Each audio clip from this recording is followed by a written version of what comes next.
Hello, hello, bonjour les amis, bonjour la famille, hi, aux États-Unis, bonjour, bonjour en Italie, bonjour vraiment, bonjour en Suisse, j'espère que vous allez venir encore plus en Suisse, bonjour à vous la France, bienvenue, merci à tous mes collègues, merci infiniment, bonjour au Cameroun, merci, merci à tous les abonnés, merci à toute la famille, merci à la team, vraiment infiniment merci. Je rends grâce à Dieu pour vos vies, merci. Aujourd'hui, je vais vous parler de la condamnation. La condamnation, il faut savoir que nous passons tous par là. Oui, nous tous, on passe par là, dans la critique, dans la jalousie, dans des calomnies. Vraiment, on passe tous par là. Et j'ai une bonne nouvelle pour toi, relève-toi. Si vraiment tu as eu des photos publiées sur Internet parlant de ton passé ou les photos qui t'ont cassé ou alors le jugement, quelqu'un t'a pointé du doigt ou alors tu as été trouvé en flagrant délit, oui, relève-toi. Relève-toi parce que cela, ça ne définit pas ta personnalité, ça ne définit pas qui tu es, ça ne définit pas là où tu vas. Oui, relève-toi. Vraiment, aujourd'hui, je me sens vraiment poussée. Je sais que ça va aider plusieurs d'entre nous parce que je me mets dedans. Amen. Donc oui, le livre de Jean. Dans Jean chapitre 8, à partir du verset 3 jusqu'au verset 11. Je vous laisse aller regarder, jeter un œil, allez-y. Mais pour la petite histoire, ça parle de la femme adultère. Ah oui, la femme adultère. Cette femme a été prise en flagrant délit. Vraiment, elle a été prise en train de commettre l'adultère. Et les pharisiens, c'était les pharisiens dans l'époque. Jésus était déjà là, ils l'ont trouvé, alors tout le monde, vous savez, quand la nouvelle arrive, que ce soit dans ton collège, dans ton lycée ou dans ton lieu de service ou à la maison, tout le monde est aux aguets, quoi, vous savez. Et donc du coup, les pharisiens sont arrivés là avec des pierres et venaient voir Jésus en lui disant, mais Jésus, là, toi qui sais tout, là, toi qui soignes les malades, tu guéris les paralytiques, marche, les aveugles voient avec toi, tu fais tellement de miracles que, voilà, aujourd'hui, on a trouvé cette femme-là, on te l'amène, dis-nous, qu'est-ce que tu en penses? Elle a été trouvée en flagrant délit. La loi de Moïse, hein, c'est écrit dans la Bible, je vous donne mon partage à moi de la façon dont je l'ai lu. Dans la loi de Moïse, Moïse nous dit de lapider ce genre de femme. Toi donc, dis-nous, qu'est-ce qu'on peut faire? Qu'est-ce qu'on peut faire avec toi maintenant sur elle? Moi, on a déjà préparé des cailloux, on a préparé des pierres pour la condamner selon la loi de Moïse. Et là, les pharisiens insistaient, hein, ils insistaient tous en attendant la réponse de Jésus. Ils attendaient vraiment sa réponse. Et là, le maître Jésus, il était là, recourbillé sur lui-même, en train d'écrire avec un doigt sur le sol. Alors, il continuait d'écrire. Il les entendait, mais eux, ils avaient comme impression que ils se foutaient d'eux, au fait. Ils ne voulaient même pas les regarder en face pour leur répondre. Et tellement ils ont insisté, et là, il a levé la tête en leur disant que celui qui n'a jamais péché lui jette la première pierre. Que celui qui n'a jamais péché lui jette la pierre. Et là, les pharisiens, ils étaient tous, comme je vous ai dit, des jeunes, des moins jeunes, des vieux, tout le monde, toutes les générations étaient là. Et alors, ils se sont arrêtés. Et quand il a sorti ça, à moi, pour ma part, je me dirais que tu regardes en toi, du coup, les images de ce que tu as commis, que tu sais que tu as commis, ça commence à sortir.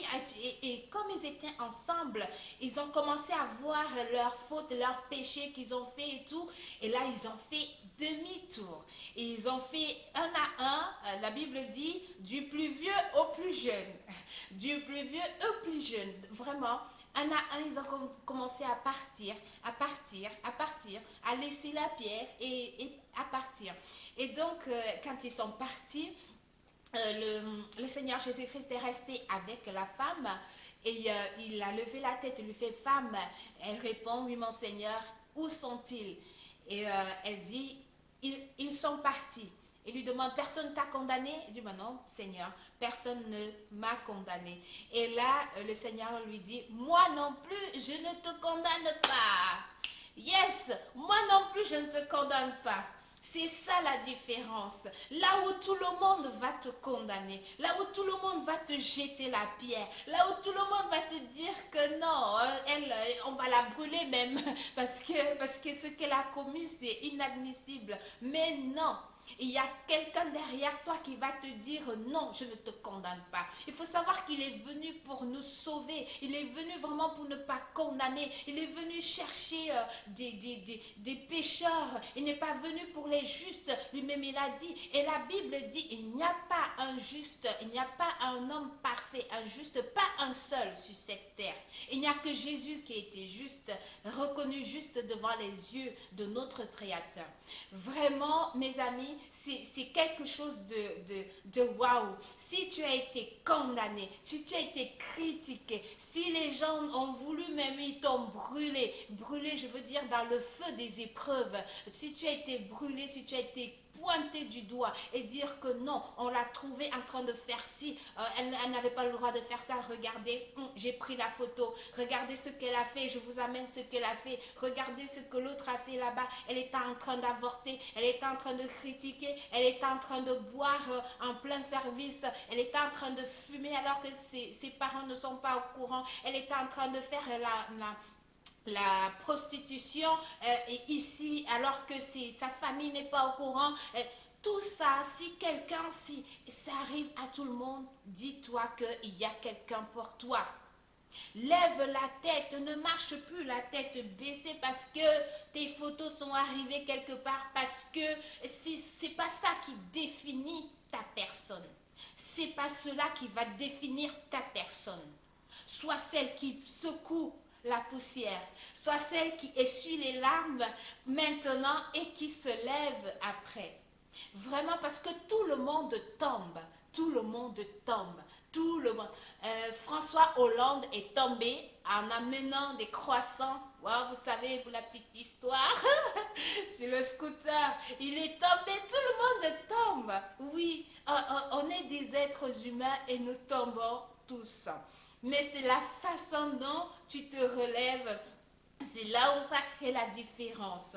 Vraiment, mes amis, aujourd'hui, je vais vous encourager à arrêter avant de juger, avant de critiquer, que tu t'arrêtes, fais le check-up en toi-même et dis-toi, est-ce que ça vaut la peine? Parce que tout le monde te tombe. Je vais vous conduire aussi dans le livre de 1 Corinthiens 4, verset 5. C'est l'apôtre Paul qui parle. Il dit, ne jugez pas. Il nous donne des conseils dans cette parole-là, de ne pas juger. Il ne faut pas juger. Il ne faut pas juger prématurément. Voilà. Ne jugeons pas prématurément. Il faut laisser le jugement à Dieu, parce que c'est lui et lui seul. Ah, voilà, mes amis, vraiment, je vous encourage à arrêter de juger, arrêtons de juger, arrêtons de critiquer, arrêtons de jeter la première pierre. C'est elle qui a fait, c'est pas moi, c'est elle. Hein. C'est elle qui a fait, non, c'est pas moi. Arrêtons, essayons de regarder en soi-même, regarde dans ta profondeur, dans ton homme, regarde vraiment dans ta profondeur, regarde si tu es vraiment juste. Je vous ai dit, la Bible dit, il n'y a pas un juste, pas un seul. Amen. Donc je vais vous laisser dans cette parole-là. Il faut savoir que plus tard, il sera trop tard. Ce que je dis, je me l'applique à moi-même et vous aussi, faites-le. Vous allez voir, ça va changer votre vie. Amen. Alors, mes amis, je vous souhaite une excellente journée dans le retrouvement avec soi-même, dans les petits points que j'ai parlé. Faites le check-up. avec vous-même et je vous souhaite une excellente journée. Partagez, likez, laissez-moi des petits commentaires. Je serai là pour vous répondre. Je suis là pour vous répondre. Que la gloire de Dieu soit sur vous. Au revoir.